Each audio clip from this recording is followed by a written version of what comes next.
Happy birthday, listen! My name is Keiko Sato Perry. I'm one of the hand-in-hand instructors who wrote anecdotes of how we used parenting by connection in our lives.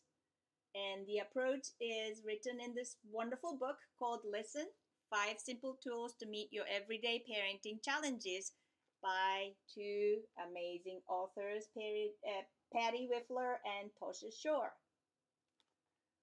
So before I read my anecdote, I just want to say that I am a parent of 2 children who are now in high school and middle school, and I'm also a social emotional learning specialist to kindergartners through second graders in an independent elementary school in Northern California. And I am far from being a perfect parent. And one of the things that I really struggled with was limit setting. Um, Using parenting by connection really changed the way I think about myself as a caretaker and children's off track behavior. I struggled with my emotions and my children's emotions and how I just react and forget about all the things I'm supposed to know. So, little by little, I built my stamina and started feeling like, yes, I am limit setting more respectfully, more meaningfully, kindly, and sometimes I should say more firmly than my predecessors. And I'm very proud of my sons. In high school and middle school, they have preserved a keen sense of curiosity, love of learning, and I can see that they go after their passion, which I am just um, happy about. So, since this anecdote, my son has switched his activity from piano to something else, but I think the point is that I just want to see young people do what they do out of passion and out of their internal motivation. And this is, I was really thankful that I was able to do this. Even though it's a small victory, to me, it was a big one. So here it is. My 9-year-old son takes piano lessons and used to be happy to play for his friends. However, for the last half year, he disliked practicing at home and he wasn't making much progress. One day, my son's piano teacher nudged us to work on practicing more at home. On our way home from the lesson, I started lecturing my son. He went quiet and clearly felt ashamed. I caught myself. It felt wrong to lecture like this. It took a lot to bite my tongue, but I apologized and shut my mouth until we got home, which allowed me to regain relative calm. At home, I asked my son if it was okay for us to have piano lessons. He reluctantly agreed.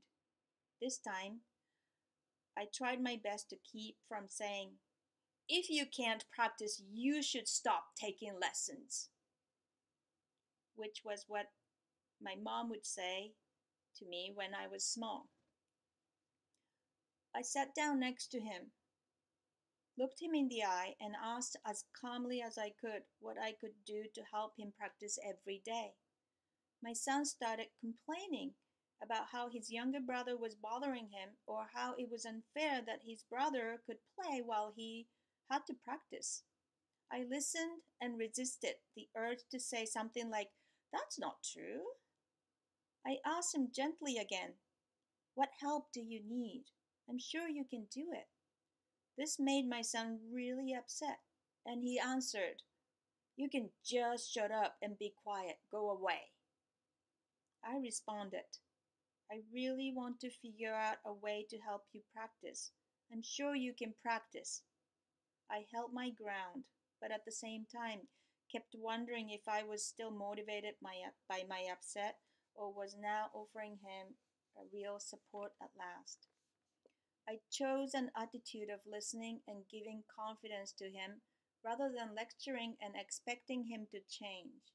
I thought, he knows what he's supposed to do and actually likes to do, but he just can't for some reason. My son was soon crying. He cried hard, saying it was unfair and all my fault. I kept on stay listening. He cried sitting down next to the piano keyboard with me at his side. After about 15 minutes, I needed to take care of other things and he wasn't crying hard anymore. So I told him I was going to have to move on and got up. To my surprise, he started practicing piano on his own soon after I left his side. I couldn't believe it.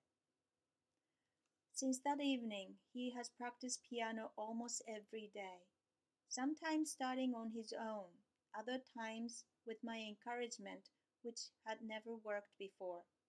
Piano practice did not feel like a dreaded chore anymore. Something was lighter. I could tell that my son was playing because he liked it and he wanted to. Seeing this changed the way I think about music too. I stopped saying, "It's time to practice your piano," and started saying, "I want to hear your music. Can you play?" I can see that I was able to help him to work through whatever was in the way of him enjoying music practice. Thank you so much for watching and happy birthday again. Listen.